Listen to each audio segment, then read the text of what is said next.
औलाद का मोह। दिलीप और सुधांशु नाम के दो भाई थे।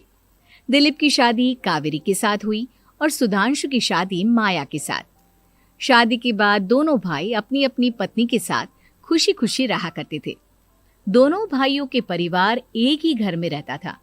साथ में खाना, साथ में घूमना, कुल मिलाकर दोनों भाइयों का परिवार खुशहाल परिवार था। कुछ सालों के बाद दिलीप की पत्नी कावेरी को एक बेटा हुआ। भैया, आज मैं बहुत खुश हूँ। चाचा बन गया हूँ मैं। हाँ भाई साहब, इस बच्चे के घर में आने से तो रौनक आ गई है। मैं सबको बताऊंगी कि मैं तो चाची बन गई हूँ, चाची। तुम दोनों कितने अच्छे हो। हमारे बच्चे के आने से ऐसे खुश हो रहे हो जैसे ये बच्चा तुम्हारा ही हो। बस भैया, अब आपका बेटा इस दुनिया में आ गया ना, हम भी कोशिश करेंगे कि हमारा भी बच्चा जल्दी से इस दुनिया में आ जाए। और फिर आपका और हमारा बच्चा दोनों मिलकर दिन भर घर के आंगन में खेला करेंगे।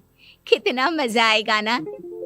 सच कहती हो माया, मैं भी उसी दिन का इंतजार कर रही हूँ जब तुम्हारी भी गोद भर जाएगी और मेरे बेटे को एक छोटा भाई या बहन मिल जाएगी। 1 साल बीत जाता है। दिलीप और कावेरी का बेटा अब 1 साल का हो चुका था, लेकिन सुधांशु और माया की कोई औलाद नहीं होती।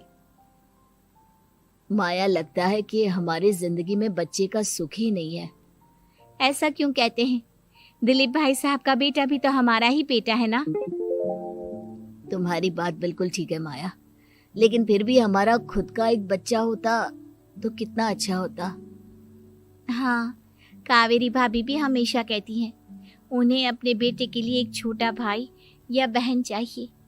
लेकिन देखिए ना, हमारी तो किस्मत ही कितनी खराब है। हमारे तो सारे ट्रीटमेंट भी फेल हो चुके हैं। डॉक्टर ने भी साफ साफ कह दिया है कि तुम कभी माँ नहीं बन सकती। वही तो सुधांशु, बहुत बुरी किस्मत है हमारी। लेकिन माया, हम अपनी किस्मत को इतना क्यों कोस रहे हैं? हम दिलीप भाई साहब के बेटे को अपने बेटे की तरह ही प्यार कर सकते हैं ना। हाँ जी, बिल्कुल सच कहा। मैं भी वैसा कर सकती हूँ। चाची हूँ, उसे छोटी माँ का प्यार नहीं दूंगी क्या? कुछ दिनों के बाद दिलीप का एक दोस्त दिलीप से मिलने के लिए आता है। अरे क्या बात है दिलीप, बधाई हो बधाई। और घर तो काफी बड़ा है तुम्हारा। वैसे तुमने अपने बेटे के बारे में क्या सोचा है? भैया, और क्या सोचेंगे, बस उसे पढ़ा लिखा कर अफसर बनाएंगे, उसकी पढ़ाई पर खर्च करेंगे। अरे भाभी, आपकी तो इतनी सारी प्रॉपर्टी है, आपको किस बात की चिंता? ले देकर एक बेटा ही तो है। अरे नहीं दोस्त, तुम गलत समझ रहे हो। इस घर में मैं और मेरा छोटा भाई दोनों रहते हैं। इस घर का आधा हिस्सा मेरे छोटे भाई का है। अच्छा, कितने बच्चे हैं तुम्हारे छोटे भाई के? भैया, उनके साथ ना कुछ प्रॉब्लम है। मेरी देवरानी कभी माँ नहीं बन सकती। अरे फिर किस बात की चिंता? अरे मैं तो कहता हूँ अपने बेटे के भविष्य के बारे में सोचिए ही मत। बस ये घर उसके नाम करवा दीजिए। देखिए, आपके भाई का भी कोई बच्चा नहीं है तो सब कुछ आपके बेटे को ही मिलना चाहिए। लेकिन ऐसा करना क्या सही होगा? अगर उनका बच्चा नहीं है तो क्या हुआ? ये घर आधा उनका है, उनकी जो मर्जी है वो करे। अरे कैसी बात करते हो? उनकी कोई औलाद नहीं है, वो क्या करेंगे प्रॉपर्टी अपने नाम रखकर? हाँ, वैसे भाई साहब, आपकी बात तो बिल्कुल सही है। अब जो कुछ भी है वो हमारे बेटे का ही तो है।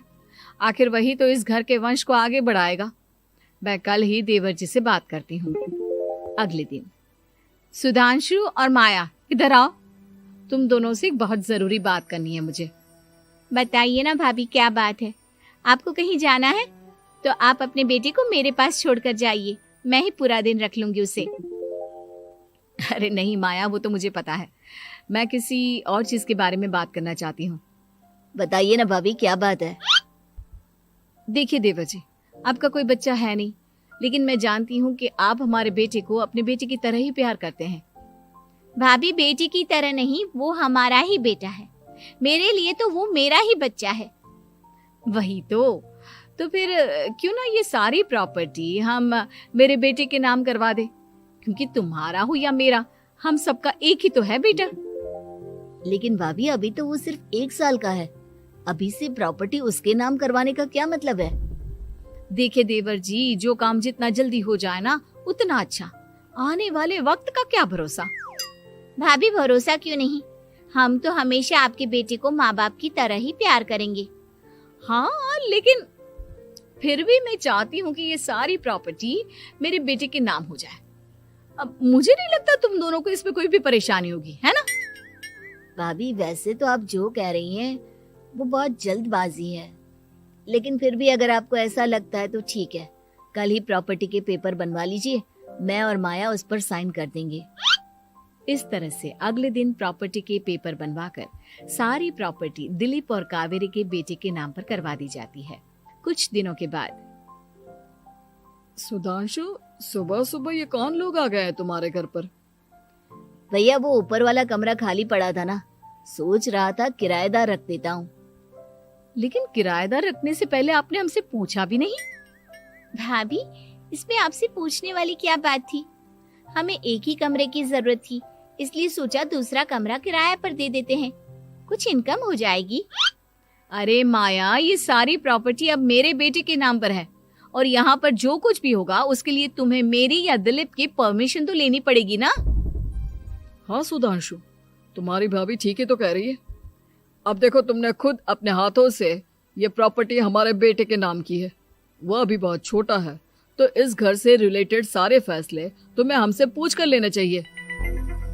भाभी हमें तो लगा था कि आप हम लोगों से बहुत प्यार करती हैं, लेकिन आप तो हमारे साथ भेदभाव करने लगी।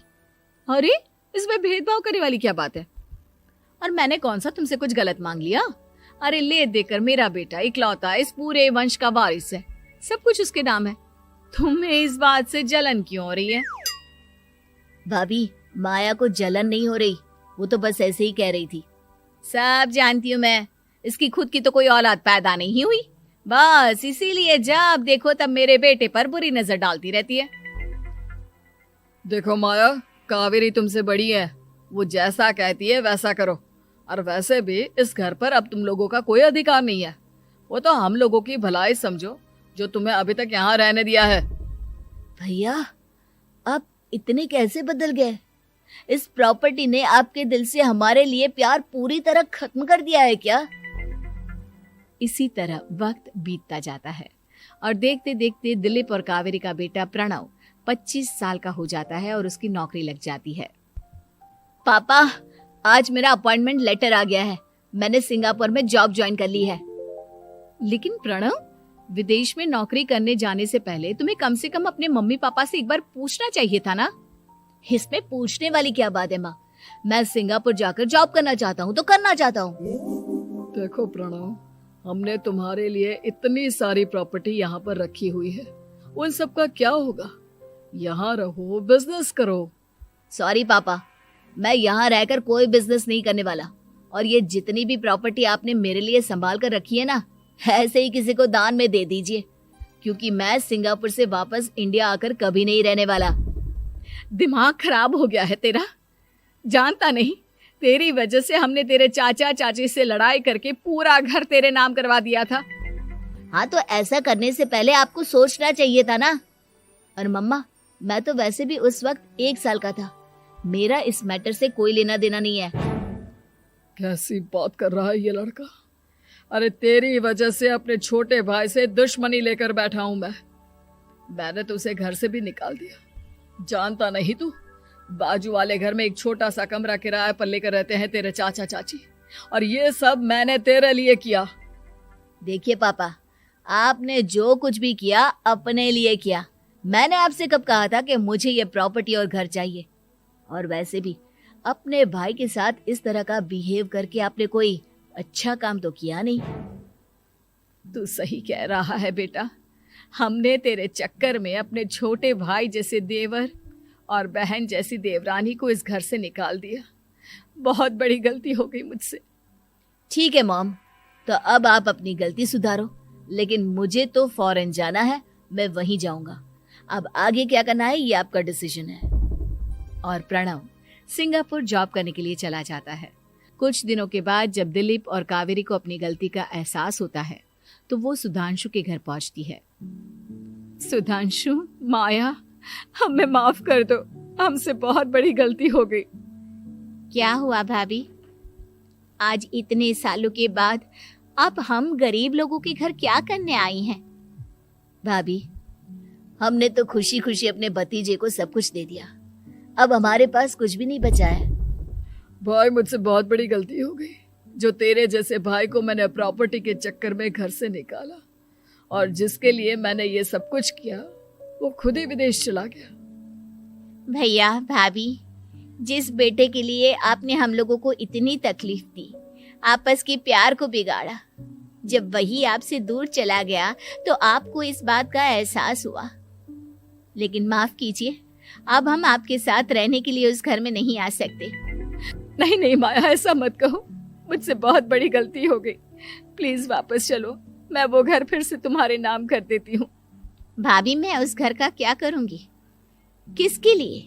मेरा कोई बच्चा नहीं, मैं तो बस जिंदगी भर आप लोगों के साथ प्यार से रहना चाहती थी, प्रणव को अपने बेटे की तरह प्यार करना चाहती थी, लेकिन आपने मुझसे वो अधिकार छीन लिया।